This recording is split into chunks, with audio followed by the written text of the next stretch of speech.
Hello students, electronics की video lecture की श्रृंखला के फर्स्ट लेक्चर में हमने इलेक्ट्रॉनिक सर्किट से संबंधित कुछ टर्म्स के बारे में अध्ययन किया था कि इलेक्ट्रॉनिक परिपथ में कौन कौन सी टर्म्स है वो काम में आएंगी।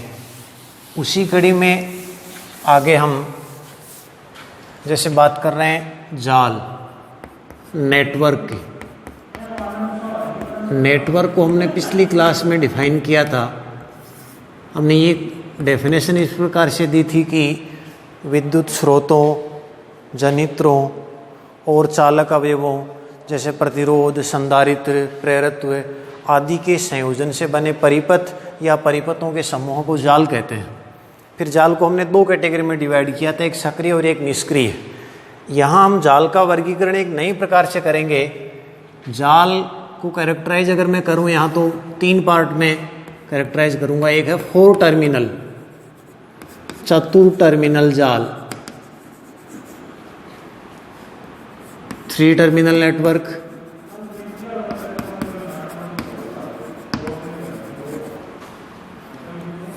और 2 टर्मिनल नेटवर्क।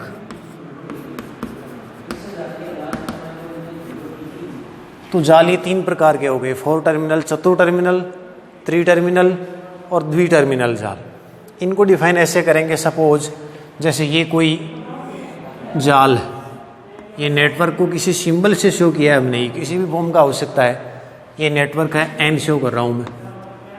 अगर इस नेटवर्क में 2 इनपुट और 2 आउटपुट हो, 2 इनपुट हो गए, जैसे इसको मैं 1 1 कह दूँ, इसको 2 2 कह दूं, तो 2 इनपुट और 2 आउटपुट हो गए, तो ये वाला हो गया 4 टर्मिनल नेटवर्क, चतुर टर्मिनल जाल। 3 टर्मिनल, अगर कोई भी नेटवर्क है, ऐसा नेटवर्क n जिसके इनपुट और आउटपुट, जैसे हमने ये कहा था, ये इनपुट है निवेश, ये है आउटपुट निर्गम। तो अगर इनपुट और आउटपुट में कोई भी एक टर्मिनल उभयनिष्ठ हो, जैसे फॉर एग्जांपल ये कह दूं मैं, एक कॉमन हो गया है, तो एक कॉमन हो गया, तो 1 2 और ये कॉमन हो गया 3, इसलिए इस टर्मिनल को कहा जाएगा 3 टर्मिनल। इसी प्रकार जैसे ये कोई नेटवर्क है, जाल है n, अगर जैसे इसके ये इनपुट टर्मिनल्स हैं, अगर आउटपुट टर्मिनल्स को शॉर्ट सर्किट कर दिया तो अब यहाँ जो टर्मिनल होंगे वो केवल इनपुट वाले होंगे 2। तो इस प्रकार के जाल को कहा जाता है 2 टर्मिनल नेटवर्क। अब हम परिपथों के विश्लेषण के लिए, कोई भी विद्युत परिपथ है, उसके किसी संधि बिंदु पर पहुंचने वाली धाराएं, किसी शाखा में धाराओं का मान ज्ञात करने के लिए, या किन्हीं 2 बिंदुओं के मध्य विभवांतर का मान ज्ञात करने के लिए किरचॉफ के नियमों का अध्ययन करेंगे। तो परिपथों के लिए किरचॉफ के नियम,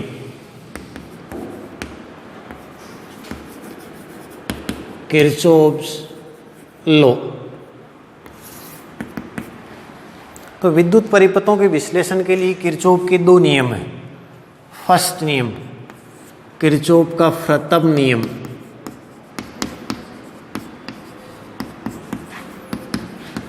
प्रथम नियम, या इसे किरचॉफ का धारा नियम भी कहते हैं, करंट लॉ।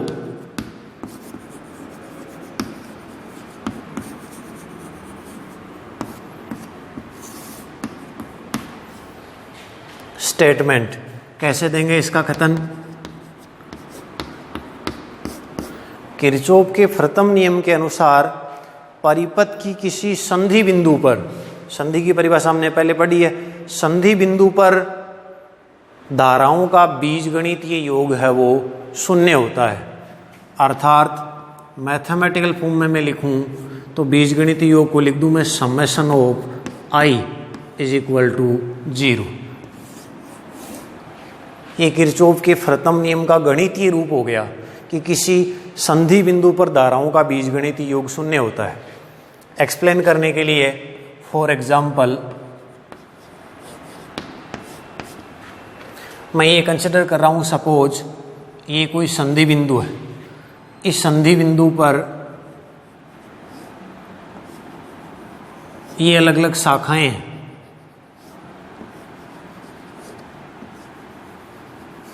जैसे ये ओ संधि बिंदु है तो ओ ए, ओ बी, ओ सी, ओ डी और ओ ई, ये शाखाएं। सपोज इनमें धारा में कंसिडर कर रहा हूँ, इसमें I1 है, इसमें I2 मान लिया, इसमें I3, I4 और I5। तो किरचॉफ के नियम के अनुसार इस बिंदु पर जो धाराओं का, इन सब धाराओं का बीजगणितीय योग है वो क्या होगा? 0। अब देखो इस एग्जाम्पल में ऐसे माना है कि कुछ धाराएं हैं वो संधि की ओर आ रही है और कुछ धाराएं वो संधि से बाहर जा रही है। तो ये यूज करने के लिए हम एक चिन्ह परिपाटी काम में लेंगे। उस चिन्ह परिपाटी के अकॉर्डिंग मैं ऐसा मान ले रहा हूं कि वो जो चिन्ह परिपाटी काम में ले रहा हूं उसके अकॉर्डिंग ऐसा मान लेता हूं कि जो धाराएं संधि की ओर आएगी, संधि की ओर जो धारा आएगी उनको पॉजिटिव मानेंगे हम, और जो धाराएं संधि से दूर जाएंगी उनको हम मानेंगे नेगेटिव। इसमें देखते हैं I1 यहाँ अंदर की ओर आ रही है, I1 पॉजिटिव, I2 दूर जा रही है -I2, I3 फिर अंदर आ रही है +I3, I4 फिर दूर जा रही है -I4 और I5 भी दूर जा रही है तो -I5 = 0। इसको रीअरेंज करूं मैं तो I1 और I3 को तो इधर रख लेता हूं, ये तीनों निगेटिव है उधर भेज दूंगा, ये पॉजिटिव हो जाएंगी तो I2 + I4 + I5। तो ऐसा कह सकता हूं कि लेफ्ट हैंड साइड में यहाँ जो है वो तो है संधि की ओर आने वाली धाराओं का बीजीय योग, और राइट हैंड साइड जो है वो है संधि से दूर जाने वाली धाराओं का बीजीय योग। इसका मतलब किरचॉफ का जो प्रथम नियम है उसको हम इस प्रकार से भी परिभाषित कर सकते हैं कि संधि के किसी बिंदु पर, जैसे ये संधि बिंदु है, आने वाली धाराओं का योग और जाने वाली धाराओं का योग आपस में क्या होगा? बराबर हो। अब अगर संधि के किसी बिंदु पर जितनी धाराएं आ रही है उतनी धारा अगर वापस जा रही है तो संधि के उस बिंदु पर आवेश का संचय नहीं हो रहा है। आवेश का संचय नहीं हो रहा है, इसलिए किरचॉफ का जो प्रथम नियम है वो आवेश संरक्षण को प्रदर्शित करता है। किरचॉफ का प्रथम नियम है वो आवेश संरक्षण का जो नियम है वो कहलाता है। अब हम बात करते हैं किरचॉफ के द्वितीय नियम की, सेकंड लॉ। किरचॉफ का प्रथम नियम हमने कहा है वो धारा से संबंधित है, सेकंड नियम जो होगा वो वोल्टता या विभवांतर से संबंधित है। किरचॉफ का द्वितीय नियम, सेकंड लॉ, या इसे कहा जाता है किरचॉफ का वोल्टता नियम, वोल्टेज।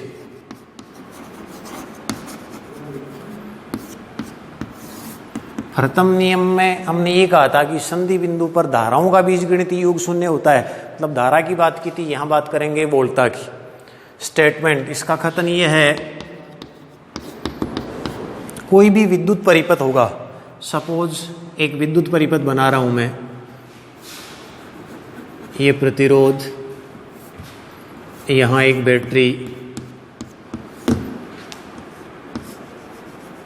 फिर यहां प्रतिरोध लगा हुआ है, यहां एक बैटरी लगी हुई है, ए, बी, सी और डी। इसका विद्युत वाहक बल E1 मान लेता हूँ, इसका E2 मान लूँ, ये रेजिस्टेंस R1 है और ये रेजिस्टेंस है R2।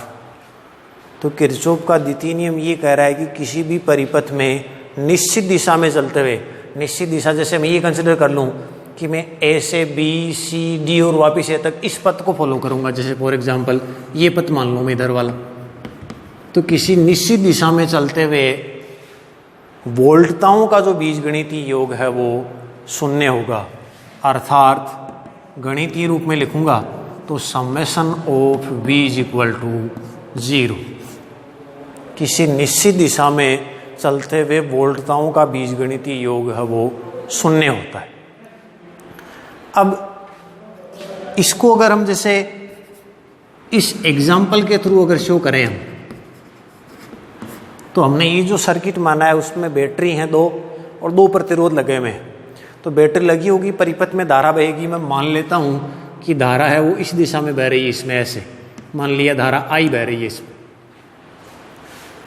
अब अगर इस पथ को हम फॉलो करेंगे तो धारा बहने के कारण प्रतिरोध के सिरों के मध्य विभवांतर होगा। अब उस विभवांतर को कब पॉजिटिव लेंगे कब निगेटिव लेंगे, ऐसे बैटरी के सिरों पर जो विद्युत वाहक बल है उसको कब पॉजिटिव लेंगे कब निगेटिव लेंगे, उसके लिए हम एक चिन्ह परिपाटी काम में लेते हैं। उस चिन्ह परिपाटी के अकॉर्डिंग ऐसा मानते हैं कि धारा की दिशा में प्रतिरोध के सिरों पर जो विभवांतर है वो हम ऋणात्मक मानेंगे। जैसे फॉर एग्जांपल ये प्रतिरोध है अपना R1, इधर इसमें धारा बह रही है I। तो धारा की दिशा में अगर प्रतिरोध के सिरों के मध्य विभवांतर मतलब इधर से इधर हम जाएंगे तो यहाँ हम जो विभवांतर मानेंगे VAB उसको मानेंगे हम नेगेटिव। इसी प्रकार धारा की विपरीत दिशा में अगर हम इसमें धारा इधर बह रही है और इसमें विभवांतर मानते हैं हम B से A तक का, तो उसको हम मानेंगे पॉजिटिव। बैटरी के लिए जो चिन्ह परिपाटी का नियम ये है, जैसे ये बैटरी है, ये प्लस ये माइनस। अगर बैटरी के प्लस से माइनस सिरे की ओर हम जाएंगे मतलब इधर से इधर जाएंगे तो बैटरी के सिरों के मध्य विद्युत वाहक बल को हम मानेंगे नेगेटिव, और माइनस से प्लस की ओर जाएंगे तो हम उसको मानेंगे पॉजिटिव। तो चिन्ह परिपाटी के अकॉर्डिंग ये हुआ, हमने जो चिन्ह परिपाटी काम में लिए वो ये कह रही है कि धारा की दिशा में विभवांतर ऋणात्मक मानेंगे और बैटरी के नेगेटिव से पॉजिटिव जाएंगे तब पॉजिटिव, और पॉजिटिव से नेगेटिव की ओर जाएंगे तो हम बैटरी के सिरों पर विद्युत वाहक बल नेगेटिव काम में लेंगे। इसी चिन्ह परिपाटी को काम में लेते हुए इसमें किरचॉफ का दूसरा नियम अप्लाई कर रहा हूँ मैं। यहाँ से हम स्टार्ट करते हैं, ए से बी की ओर जा रहे हैं, धारा भी इधर ही जा रही है तो धारा की दिशा में इसके सिरों के मध्य विभवांतर होगा ऋणात्मक, प्रतिरोध के सिरों के मध्य विभवांतर हो जाएगा I धारा इंटू प्रतिरोध R1, ये होगा नेगेटिव माइनस। फिर चले हम ए से बी आ गए, बी से सी, माइनस से प्लस की ओर जा रहे बैटरी में तो प्लस, तो ये हो जाएगा प्लस का E2। फिर सी से डी, इधर धारा की दिशा में चल रहे हैं तो फिर हो जाएगा negative minus I into R2। और फिर डी से ए गए तो फिर हो गया माइनस से प्लस, तो ये फिर हो जाएगा प्लस, प्लस का E1 is equal to 0। Rearrange कर लो इनको तो लेफ्ट हैंड साइड में हो जाएगा E1 प्लस E2, और इनको उधर ले जाऊंगा तो ये हो जाएगा IR1 प्लस हो जाएगा IR2। यानी और मैंने जिसको करूं तो मैं ऐसे लिख दूं कि लेफ्ट हैंड साइड में तो आ रहा है summation of E, right hand side में आ रहा है समेशन ऑफ IR। यानी जो हमने बैटरी ली थी उसके सिरों पर विद्युत वाहक बलों का बीजीय योग, और जो हमने प्रतिरोध उसमें शामिल किए हैं उसके सिरों पर विभवांतरों का जो बीजगणितीय योग है वो आपस में क्या होगा, बराबर होगा। अब जैसे किरचॉफ के नियम के प्रथम नियम में हमने ये कहा था कि किसी भी बिंदु पर आवेश का संचय नहीं होगा तो वो आवेग संरक्षण को प्रदर्शित करेगा। इसी प्रकार जो द्वितीय नियम है उसमें ये कह रहा है कि वोल्टताओं का बीजगणितीय योग मतलब विद्युत वाहक बलों का बीजगणितीय योग और विभवांतरों का बीजगणितीय योग आपस में बराबर होगा। या ये कह सकता हूँ कि किरचॉफ का जो द्वितीय नियम है वो ऊर्जा संरक्षण को प्रदर्शित करता है। इस प्रकार हमने किरचॉफ के दोनों नियमों के बारे में अध्ययन किया। किरचॉफ का जो प्रथम नियम है वो तो यूजफुल होगा किसी संधि बिंदु पर धारा का मान ज्ञात करने के लिए, और अगर हमें किन्हीं दो बिंदुओं के मध्य विभवांतर ज्ञात करना हो तो उसमें हम किरचॉफ का द्वितीय नियम काम में लेंगे। तो इस प्रकार जो विद्युत परिपथ होंगे, जटिल विद्युत परिपथ, उनकी किसी